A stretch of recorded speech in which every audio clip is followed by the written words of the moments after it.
Hello and welcome to Movies, Films, and Flicks. I am Mark Hoffmeyer, and joining me is a man who will never climb through your skylight if he's going to rob your house. It's John Levingood. Dude, I can't. Look, I could have ninja-like reflexes. My knee would shatter if I dropped those like 8 or 10 feet on 285 pounds. It's not happening. It's not. I mean, you're a spry man. Ninja, but I can't do that. Like, to get on the roof, to lift it. Like, you and I aren't quiet. We're not lithe. We're not spry. You know, we're not svelte. We're not jaguars. It's like we're like warthogs on your roof. I'd like to think I'm more graceful than a warthog, but if it's a little wet up there, it might look bad. Okay, so let's see. What are big graceful animals? We're like a couple of caribou. They're nice. Like a hippo in the water. There it is. We're like hippos in the water on your roof. John, yuppie horror. Yuppie thrillers. We're doing it. And you know what? You know, every 25th episode we talk a Kurt Russell movie. I wish that I grew up watching Kurt Russell movies, like with him. Because if you look at his filmography, this is a new type of, so we've already talked about, you know, we saw him with the slick back hair. He was slick in Tequila Sunrise. And in Breakdown, he was kind of the same character, like a yuppie in a bad situation. But I think this is probably the first time where this is coming off Backdraft. This is coming off some big roles where he's kind of Mr. Tough Guy, or he's overboard, or he's silly. And then this one, it's helpless yuppie. But it makes sense because he's up against Ray Liotta, and everyone's a helpless yuppie against Ray Liotta. And on the coattails of Goodfellas. Yeah, just Madeleine Stowe was blowing up too from Last of the Mohicans. Like, this cast was, you know, coming off Backdraft, coming off Goodfellas, coming off Last of the Mohicans. This was like a white hot cast. This movie made good money in '92. And I don't think it was this movie ever on your radar? This was the first time I ever watched it for this show. So, you know, like growing up in a household with a single mom, like HBO Friday night stuff, you just watch whatever mom has on, but you're happy to be watching a movie, you know? Mm-hmm. So I saw this, you know, probably in the typical one calendar year after it came out form on HBO on a Friday night. So I knew this movie when I was younger. I actually hadn't seen it probably since, you know, high school or middle school when I saw it with my mom, though, and until rewatching it for this. And I got to tell you, well, I realized that like my teen memory of this was far from crisp. I was sitting down to watch this, and I'm thinking like kind of like the reality sets in of how distant I am from this movie. And I was thinking, oh, no. I forgot, like, is this like really skeezy? And it's actually not. Mm-mm. Like, it's like I was worried this was going to be like kind of like almost like a relationship sabotaging version of Sliver, you know, like a Sharon Stone movie or something. And I watched it and I'm like, oh God, this was good. Like this was like really well made. Yeah, the 80s. It's a good movie. It's a way better movie than I remember. No, it's a classy yuppie thriller. So there's trashy 90s thrillers, and then there's classy thrillers from the 90s. And this goes in the classy one. And it is but you have Madeleine Stowe, Kurt Russell, Ray Liotta, the guy who got Jodie Foster an Oscar nomination for The Accused.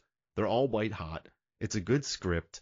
And listen, it's definitely paint by numbers. You have a happy couple who they're kind of leveraged to their tits. Isn't that what they said they were? I don't know if that's the correct word. They're leveraged to the tits, Sam. See, they're just, you know, they meet, they're attacked. Kurt Russell can't save her. Ray Liotta comes. Ray Liotta slowly ingratiates himself into their family. He gets weirded out by Kurt. Madeleine Stowe's still a little bit, you know, like, oh no, Pete's cool. And then eventually they're both like, oh no. And then Pete somehow plants drugs, which always happens. Michael goes to jail. He attacks Karen. Kurt makes it back in time. They kill Ray Liotta. Like it's almost every single thriller ever, but it's classy.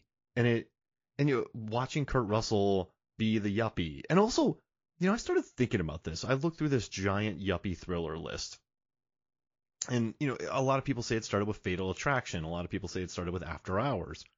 But the great thing about yuppies is, you know, if you have, you know, if this, I'm not going to generalize. Let's speak of people in the movies. When you think of a yuppie who lives in the suburbs, they probably can't protect themselves. They probably don't have a gun. They probably don't have a dog. They probably don't know Krav Maga. they're wealthy, they are unsuspecting, they're not like the most able to protect themselves. I mean, if this was a movie, say, where Ray Liotta's a cop and he goes into a family in, I don't know, what's a tough movie? Like what's the Fast and Furious family? Like he's not gonna do anything to them. Like he's not gonna ingratiate himself into this world.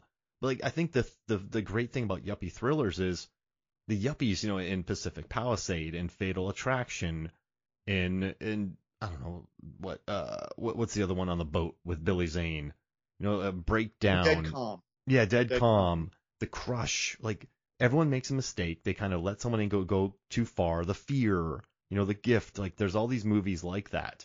But what's great is that these yuppies, they're not able to like totally protect themselves. Judgment Night, the yuppies in their van have to get chased. Like it's an interesting thing because they just, I guess yuppies you just generally associate with being helpless in a situation like this. So I think that's what leaves yuppies so open towards, like Orphan. Those were mega yuppies in that one, and like look what happened to them. So just something about the yuppie style that leaves them open for thrillers. I mean, sure. I mean, granted, if you slap one of them in public and they have a witness, they'll just sue the crap out of you, right? Yeah, but yeah. If they can write a check as their weapon, you're done. Yeah, like Kurt Russell does that too. He's like, hey man, like I'll pay you off. Like what do you need? What do you need? And that doesn't work against Ray Liotta. So it's Are you trying to bribe a uniformed officer? Yeah, you just can't. If you think about Unfaithful and just all of these yuppie thrillers, they just leave themselves so wide open for attack. And I just find that to be interesting. Like, that Nick Cage movie when he's a yuppie and their house gets taken over. Firewall, he's a yuppie and he gets his house taken over. It's just a fun trope where it's not like a military vet comes home and meets Glenn Close and he's like, oh, I don't know how to deal with this. Like it's Michael Douglas as a yuppie dealing with it. So I just think I love the idea of it. Like I love that yuppies are just like, yeah, they can't protect themselves. They're vulnerable. We'll mess with yuppies. And it makes me like the game too plays with that as well.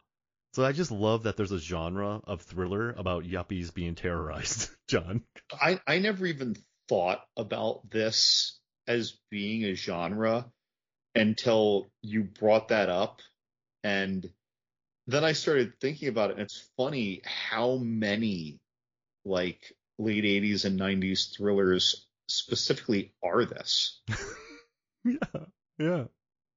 Like, well, I do I'm wrong. I mean, we can really flex this subgenre hard if we want to encapsulate a lot of things, right? But yeah, like it's quite a lot of it because it's this or it's a thriller that you almost liken more to horror. You know what I mean? Like a single white female or something.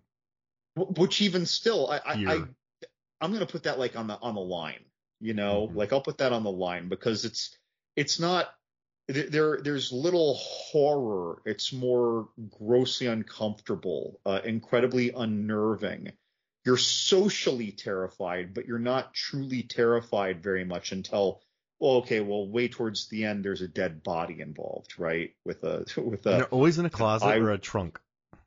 I don't remember, but that poor puppy, and then that boyfriend got that high heel to the eye.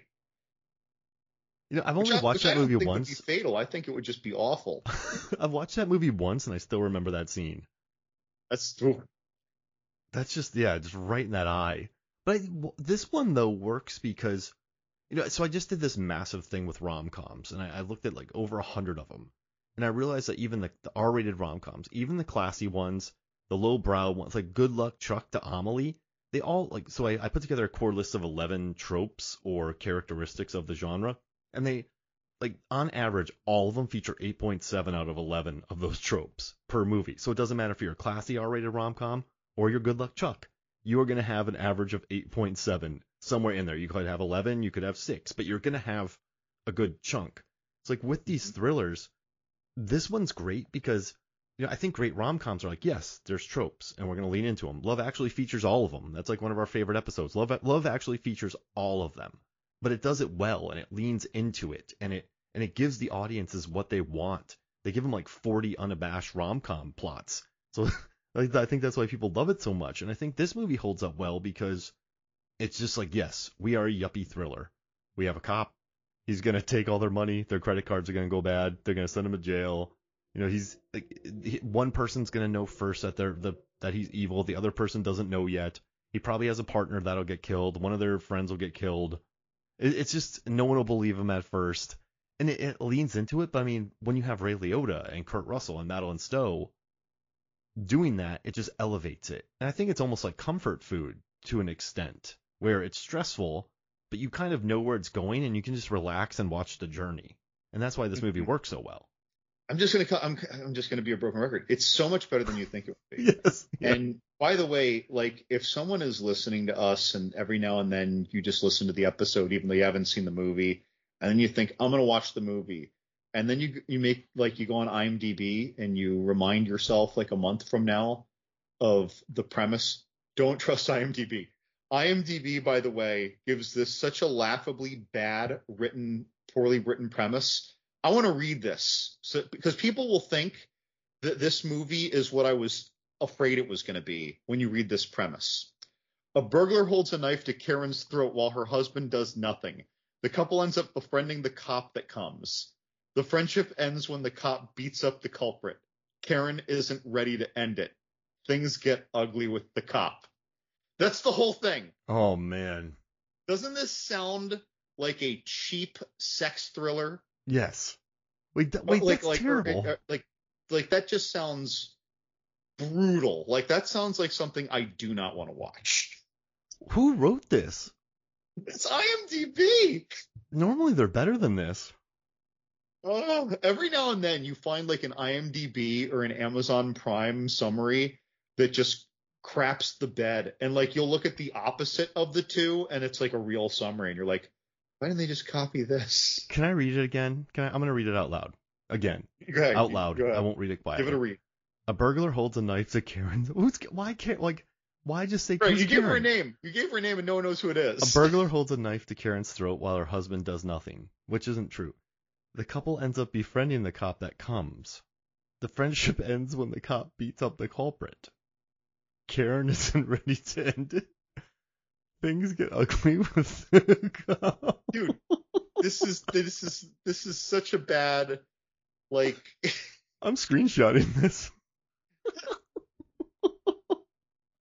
Oh, that's AI. It sounds so cheap and sultry. Yeah, but no, did a human write this? I'm almost positive. Just a really bored person who's hired from that. Sometimes these things are just bad, man. Do you think the one thing hurting this movie?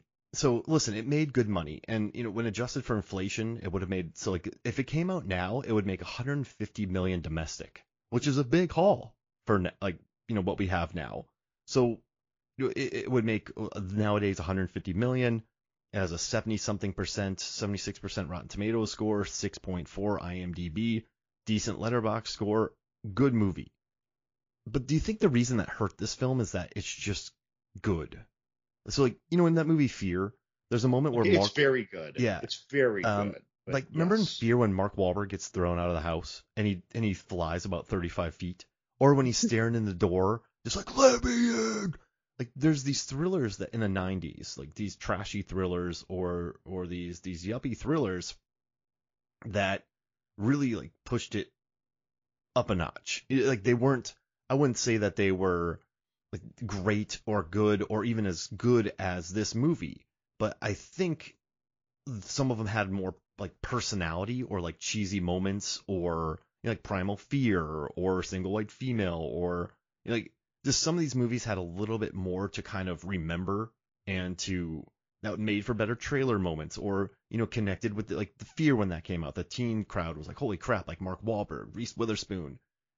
This one, Unlawful Entry, I had never watched it and I knew about it, but it's just such an all-around good movie that there's no true holy crap moment and there's no oh that sucked moment. It's just good all the way through. And what's kind of crazy is is this movie, it was very successful, but it's kind of interesting how it was successful because like Ray Liotta is when you think about terrible white, criminals, and like if you think about Glenn Close from Fatal Attraction, holy moly, like geez Louise, like she is trouble. When you think about Mark Wahlberg in Fear, he's murdering Reese Witherspoon's friends. They're killing dogs. They are horrifying human beings. This one, we don't even get Ray Liotta's backstory. Apparently, he got shot. Marriage doesn't really work for him. It seems this behavior seems new to his partner, and they've been together for a long time. It's like we don't even get a look into his house where it's like I don't know, an S&M dungeon, or it's just like a depraved place. We don't even get a look into him. So we don't have this bonkers gonzo guy who, yes, at the end he does attack and he tries to do horrible things to Madeleine Stowe, which pretty much happens in every single thriller where they come to the house to attack. He does say things that qualify the level of insane. Yeah, that's true. That doesn't really come until the third act, right? Yeah, like he seems together, this guy. And so it's kind of we don't get the joy of a bonkers Glenn Close performance from him. We don't get the utter stress, like the wife gets put in danger and she's in trouble. Like it's just a very relaxed, well shot California yuppie thriller, and it made money and critics liked it. And I think movies work really well when they stick to. I think you and I have had some great conversations about films when the plot is very simple. Very, very, very, very simple. But when you keep the plot simple, audiences kind of know where it's going, but that leaves them just time to embrace the characters, to watch Liotta's performance. No, he goes for it. And Madeleine Stowe talked about when she acted with him. She had a really interesting quote. She's just like let me find it right here. She goes, let's see. She wrote, "We don't have a whole lot to say to each other off camera, but when we're working, he evokes all kind of strange, disturbing feelings," said Stowe. "Also, I feel genuinely attracted to him when I'm working with him. That's what's disturbing. You don't know what you're going to feel from one moment to the next when you're with him." I thought that was pretty interesting, her quote about working with him. He's really good at his facial expressions, in addition to being a very talented actor. His facial expressions convey such complicated emotions or provoke so much thought from the viewer that you're like, wait, what's going on in his head right now? Like you want to know what's going on in his head, or when you're fearful of what's going on in his head. This is around the time this movie is within like 2 years either direction of both Goodfellas and Unforgettable. 2 more movies where he is just like an emotional and or sociopathically criminal and or also sociopathic and criminal in the other one in a more possessed way. He did a lot of movies in a short period of time that were very probably challenging for him. And I imagine that whatever skill set he had that served any one of those movies served all 3. I don't know what he was tapping into. I don't know what gave him this skill, but his eyes are like, it's a combination of a predator and a 10,000 yard stare, and like the monster in the closet manifested as a well-dressed man. But he's so good at turning it around and being your best friend and a comfort. And then you just see him as the manipulator, like a silver-tongued devil lawyer character kind of situation. He's so good. Yeah. And Kurt Russell, by the way, we always rave about Kurt Russell. In these roles, we rave even more. I don't feel like we've talked about him much in this yet, although his performance, while not minor, I feel like the magnitude is so overshadowed by Ray Liotta and his initial chemistry and then polarity with Madeleine Stowe. Like Kurt Russell is almost like to this movie what Max is in Mad Max Fury Road. He just got dragged into this plot, and he's forced to be along for the ride, against his will. And listen, Kurt's good, and this series is typically talking about Kurt Russell, And even Kaplan says this is a major step for him to play this kind of character. But when you think about this movie, I mean, it's Liotta's. I mean, I think Russell's really good at playing, oh, my car's gone, my cards are overspent, my there's a boot on my car. Like I think the scene in the school when he's talking to Karen, he's like, well, like Karen, like stop, like they got there for a reason. Like he has this good anger to him, and I think this movie proved he could play an everyday guy because before he was Elvis, he was Snake, he was Jack, he was an Overboard.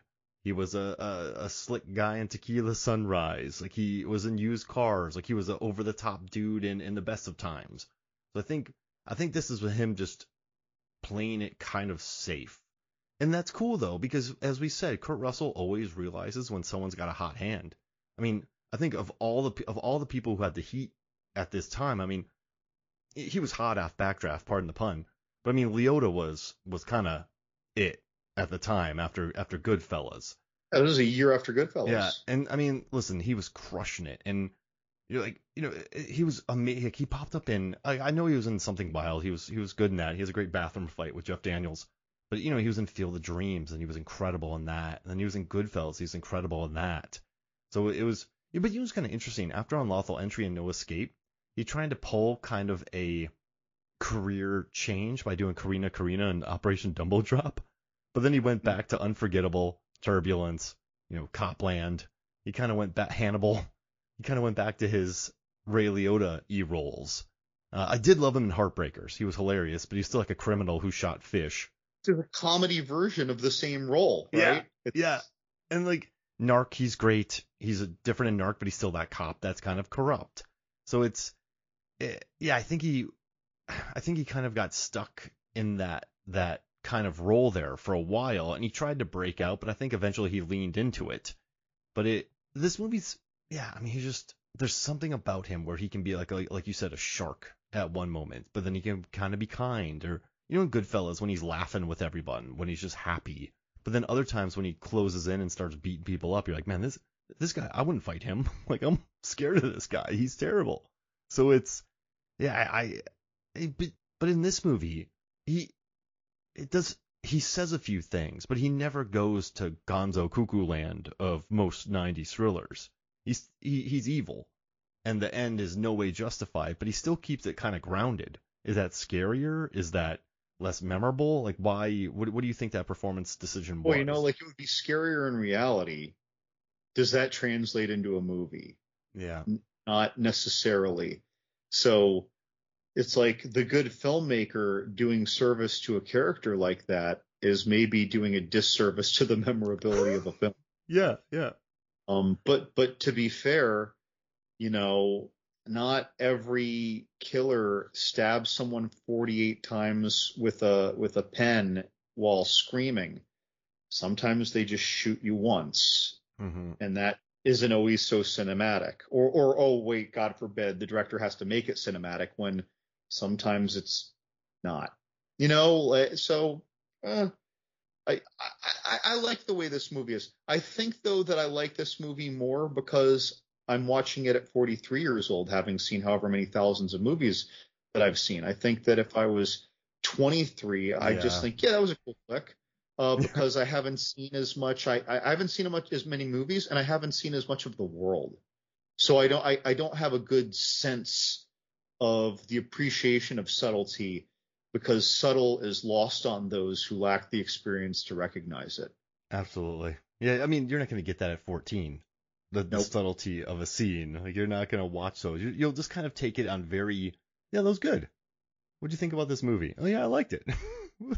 Like, what's funny about us? Like, you and I watched every type of film. So in 94, I'd watch Pulp Fiction, but I'd also watch Indian in the Cupboard. But yeah, I liked them both. Like, they were fine. They were good movies.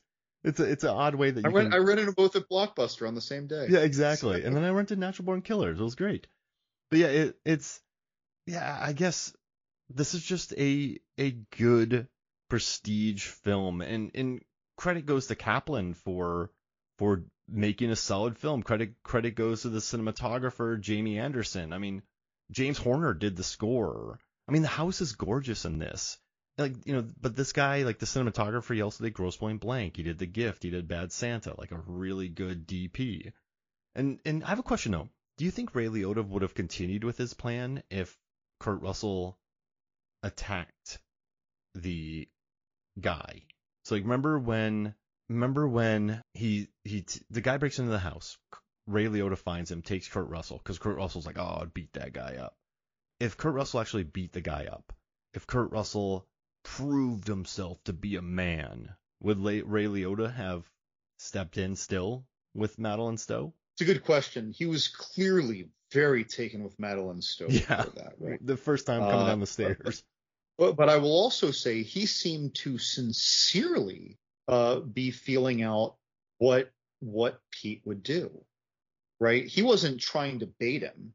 He was feeling it out. It's like, oh, would you? I say, oh yeah, no. If I was there, I say, oh okay, like so like if you had an opportunity, oh yeah, no. I was like, yeah, I would. So at first though, it didn't seem like he was trying to talk him into it. It didn't seem like he was baiting him.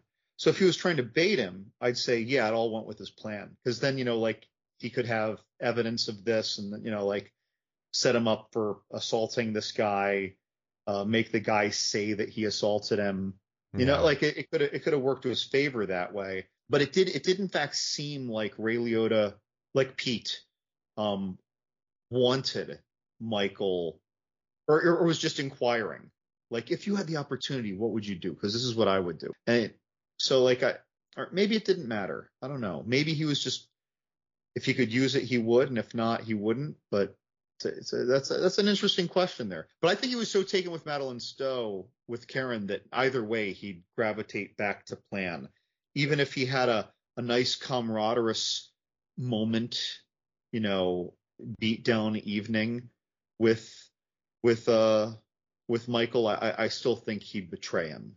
I think so. I mean, yeah, he was gonna do it. It would have taken a while. He would have justified more.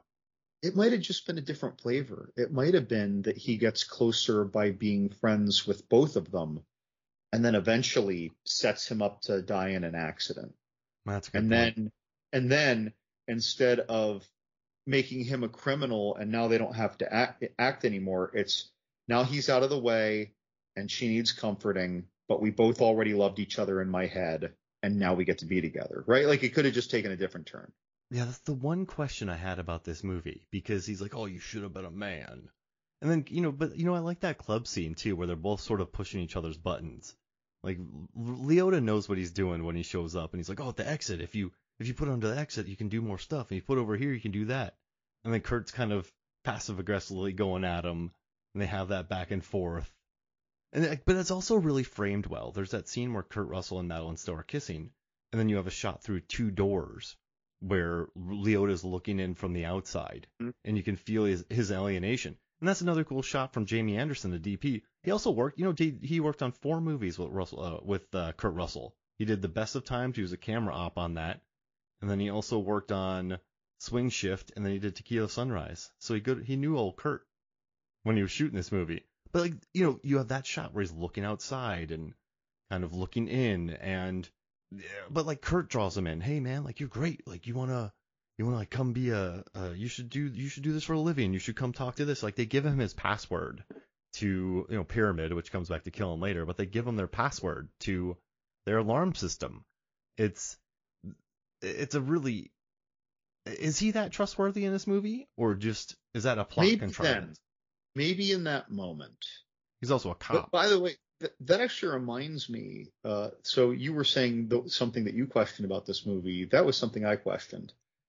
This is the day after the incident, or maybe it's the same day if it was after midnight that all this went down, right? Or no, it wouldn't have been after midnight. He was in the office. She was just getting ready for bed. So it's the next day, right? The cops didn't come to do the prints like they said. So she called him and he just showed up, and they're setting up this thing. And who's paying for that? It's not the LAPD. She's paying for that. That has monthly fees. Of course, this movie takes place over the course of like 5 or 8 days, but that withstanding, he paid for it. If I come home and I know that someone else paid for that, like on a cop's salary, like, he's not he's not like high up on the chain. He's like a 32, 33-year-old cop. And so like he paid for it.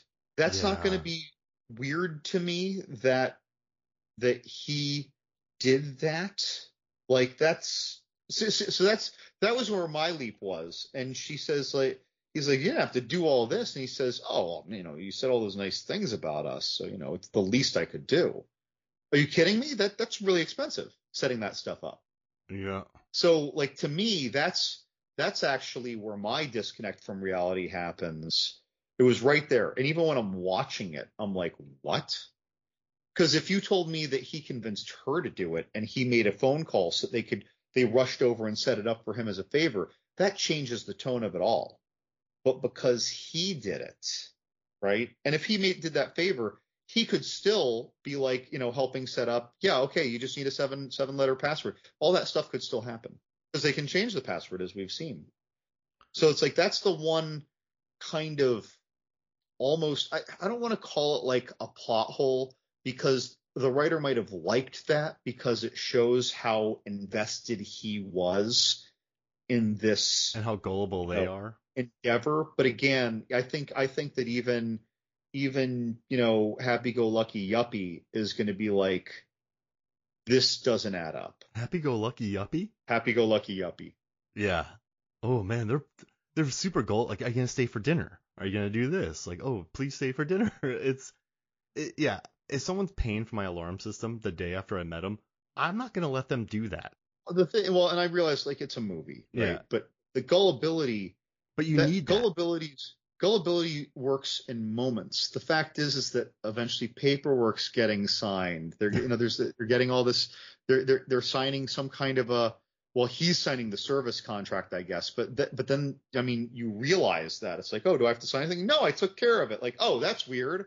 Like there's multiple opportunities, I feel like, for this to for Gullible to get another chance in the reality of how that would go down. Yeah. But I mean, I guess it also pyramid. Then that opens up to the FU at the end. Like, I guess for screenwriting, you want to tie things together. So a lot of Right. audiences at the end, when he's like, oh, I got the password, people in the audience are going, oh, he changed it.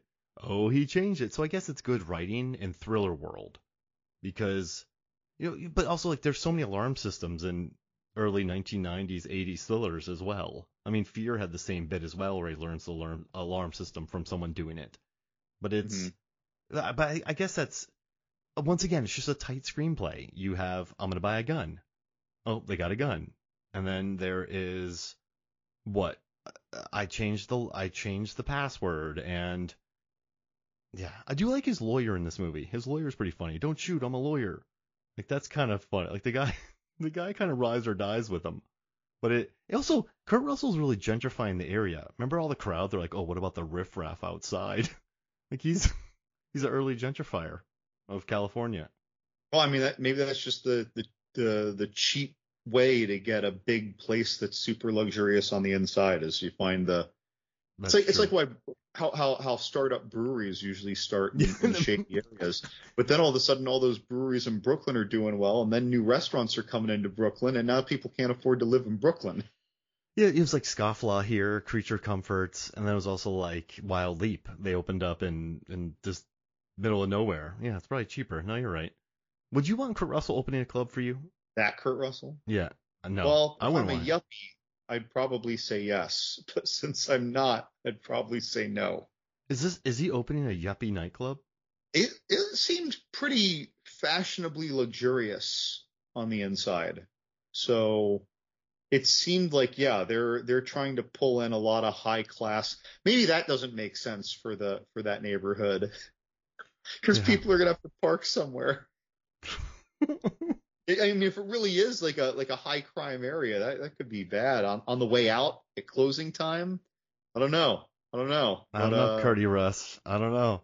And how do you feel about the final house fight? Like, I love, like, sleeping with the enemy, Fear. Like, there's always good final house fights. There was a little bit of kitchen fight action, so I know you like that. Oh, it's huge on that kitchen fight. But I mean, like, Fatal Attraction, like all these movies, Boy Next Door, they always ends with house fights. There are some exceptions, of course, like domestic disturbance, house fight. enough. I think there's a house fight. So what do you think about house fights in thrillers? They do give a lot of opportunity for destruction and unexpected improvised weaponry, if you will. So I mean, all the stumbling that happens in fights that wouldn't necessarily happen in a house. It's absolutely happening. Yeah. Like you would just be falling over things left and right. Mm-hmm. There's no question of that hit was not hard enough to do that. You know what I mean? Like, yes. So now it makes sense that you're just falling over everything. It's just a ramshackle bum rush of just Tasmanian devil chaos when you have a house fight. I love when it was both too clearly stunt doubles because their backs were to the screen and they were just throwing each other around in the kitchen. Uh-huh. But I don't know. I love a good house fight. I feel like these movies always have good house fights because yuppie fights are never bruiser fights. When you have a yuppie who's fighting for his life against a villain who's probably not the most trained fist fighter, it's just going to be an ugly brawl. Like, isn't Iko Uwais versus Frank Grillo? It's two yuppies in a nice house beating each other up. So there's always an element of ugliness to it, of kind of panic and franticness that I like. I like that too, ugliness. Like, yeah, it's an ugly fight in a way that is titillating to the viewer, right? I love a good house fight. I love a good yuppie house fight. But it's, I'm glad we watched this. It's weird. Every time we watch a Kurt Russell movie, I always step away from it thinking of Kurt Russell's character. But this is probably the first one we've done where I don't automatically think of him. Do you feel that same way? I mean, I know in like James Spader, right, is really great in Stargate. He's kind of the main character, but for me, it's like Curdy Russ's movie because I just remember his scenes. So in this one, I don't know, it's not Curdy Russ's movie. I think of Kurt Russell third. Yeah, Madeleine Stowe, man, she's great. Like her deep voice and like Last of the Mohicans, like she had a great '90s run.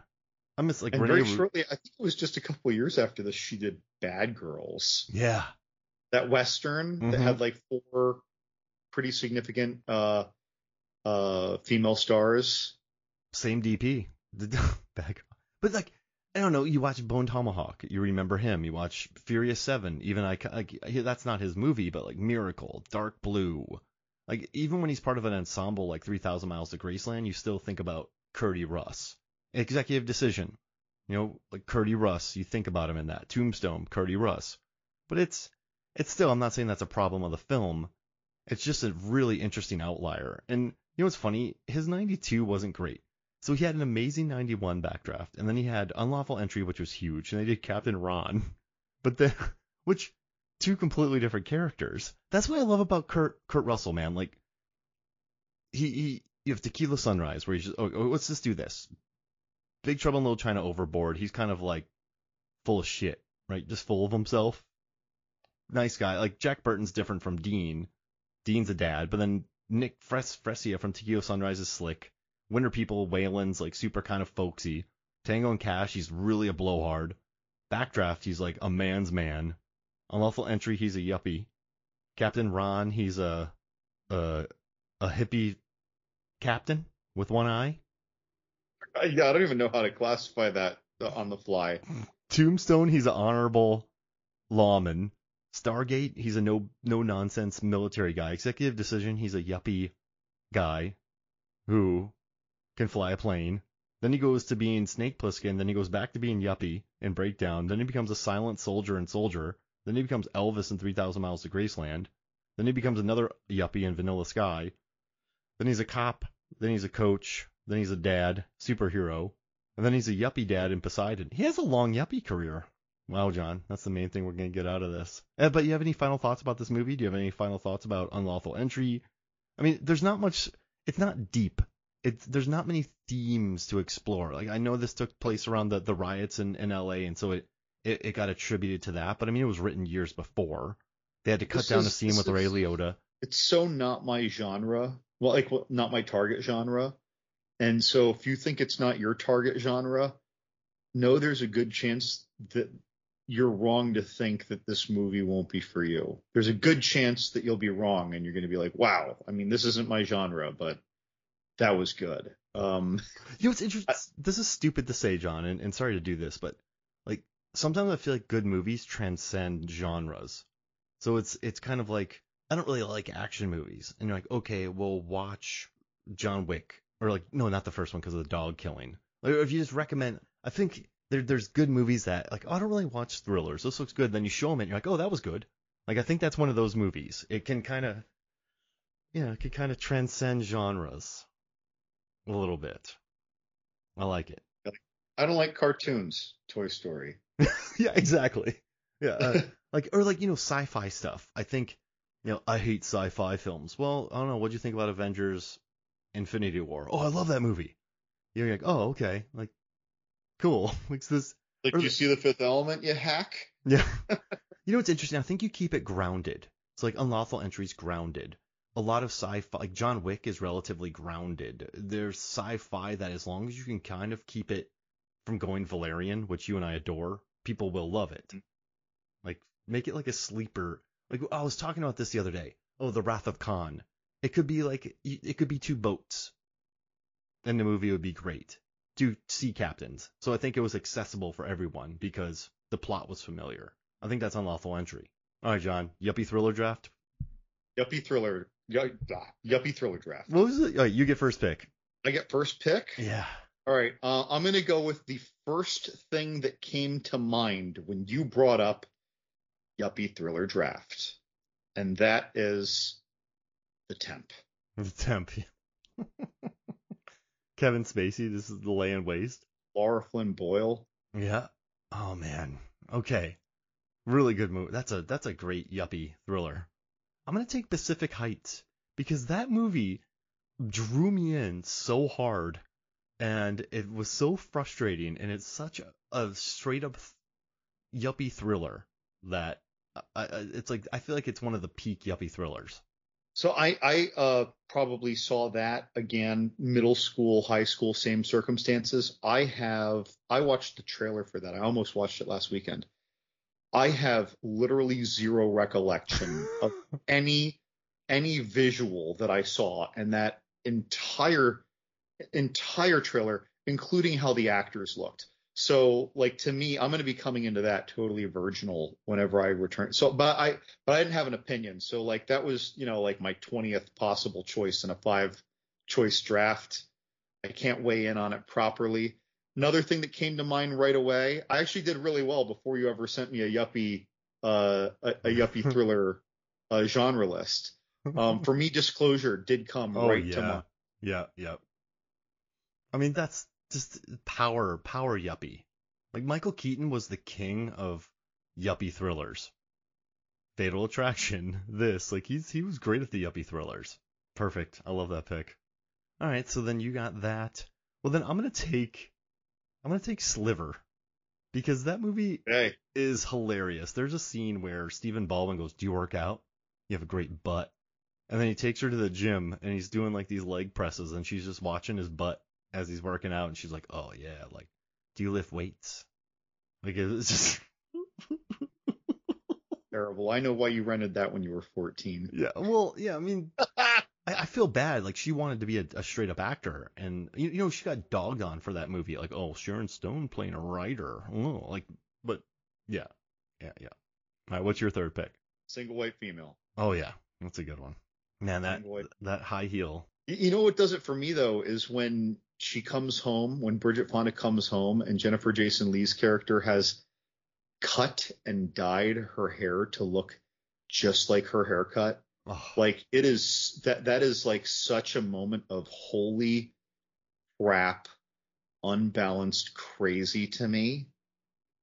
And you live with this person. Like, you can't escape this now.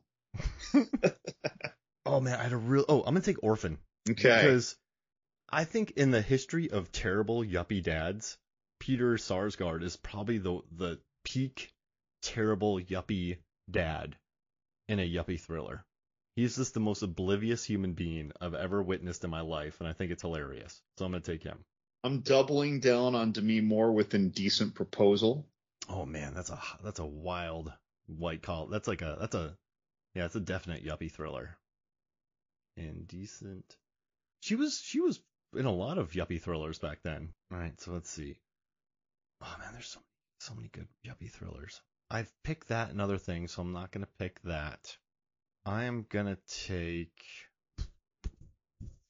I just talked about Fear, so I can't pick that. You can pick that. You can pick whatever you want. I already picked The Crush. No, I'm trying to be fun here. I'm trying to. You know what? You didn't pick The Crush today. Okay, I'll take The Crush because it's just Carrie Ells. You just mentioned it earlier. Yeah, it's just Carrie Ells being like a rich, some nothing character. Was he rich? Yeah, they had like a nice house. I feel like he has a nice house, like we have a nice house. But it's Carrie Ells in a nice house. All right, I mean, you can have it. It's a nice suburb. I'm gonna now double down on Michael Douglas. I'm going The Game. Oh yeah, that's a good one. There's a moment. Thriller. There's a moment in that my cousin Ryan and I quote all the time. When he's going up the ladder and one of his shoes falls down and he says, "There goes $1,000." And she says, "Your shoes cost $1,000?" And he says, "That one did." Oh man. People keep messaging me. They want me to figure out how much that night cost the brother. People want me to go through that film and figure out how much it cost. That's a lot of work. I don't think it does seem like a lot of work. Also, like, who do you have to pay off, or what arrangements do you have to make to get him somewhere without potentially having his passport? Yeah. So, you're doing this criminally. I'm going to take Vampire's Kiss with Nick Cage because he's a total New York yuppie. There you go. And then he becomes a vampire. And I want to read some out. William Underwood picked Pacific Heights, single white female, Vampire's Kiss. Reese Dunlap picked Nothing But Trouble. Lisa Leahy did Sleeping with the Enemy. Nothing But Trouble. Yeah. Demi Moore again. Yeah. The Hand That Rocks the Cradle, and she put Unlawful Entry and Cape Fear. James Donovan said Falling Down and Lesson Zero. Zanandi said The Guest. Gone Girl, Fear, The Gift. And Aaron Newer said American Psycho. So, I don't have a problem with the choice of Falling Down. However, income bracket wise, I don't think it's fair to call that Michael Douglas a yuppie. Yeah, I'm a blue collar. He was, yeah, oh yeah, he was so blue collar. Yeah, he's the kind of person where when he lost his job, he had no savings, he had nothing to rely on. He needed his job on a paycheck to paycheck basis. I don't know, in my head, unless it's because you leveraged yourself, to the hilt, like investing in something like Kurt Russell did in this movie, right? Then I get it more, but this was just a simple lower middle class kind of guy. I still think though that it fits the concept though of white collar horror, because it doesn't really matter what his income bracket was for him to be set off, because they basically remade it in a weird way with two people vying against each other and changing lanes. Yeah, right? They did.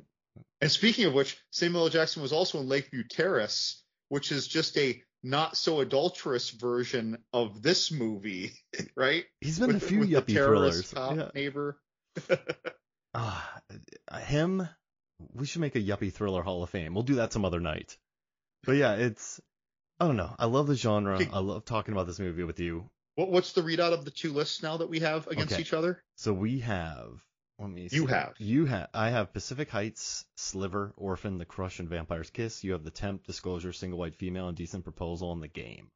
You got it. I know. I think that's very divisive. I think that there are some choices in there that are very. Orphan. A movie like Orphan might sway someone entirely because of the horror aspect of it. Right. And and people they're doing a wonderful thing. They're adopting, even though they, regardless of their reason for adopting, it's a wonderful thing to adopt a child. and they're giving her every opportunity. They're rationalizing every bad behavior. Like you know what I mean? It's just like you would do with your own kid. Like, no, my kid is whatever, like an angel. I'm sorry, listeners. I know that all of your individual kids are angels and that everyone else's is the problem. But it still follows that template though, because in this one, Kurt Russell's like, stay away from her, and she's like, no, like I like him. He's nice. I'm not listening. And then I love Yuppie thrillers. I'm like obsessed with Beyonce and Ali Larter and Idris Elba. Okay, speaking of obsessed, and we also brought up Fear. I don't know how you resisted Swim Fan, although it's just That's a high school. Yeah, so I didn't like, these are rich kids. He's a rich kid, but I didn't pick that because they're kids. Like you need an adult Yuppie. Because the dad wasn't involved as much like in Fear. Yeah, you need like that's a Yuppie thriller because they live in a mansion. Like I know Kurt Russell's loaded up to the tits with debt, but that's a $2, $3, $4, $5 million dollar home they have. Today, for sure. That's like a huge swimming pool, huge lot, big house, expensive place.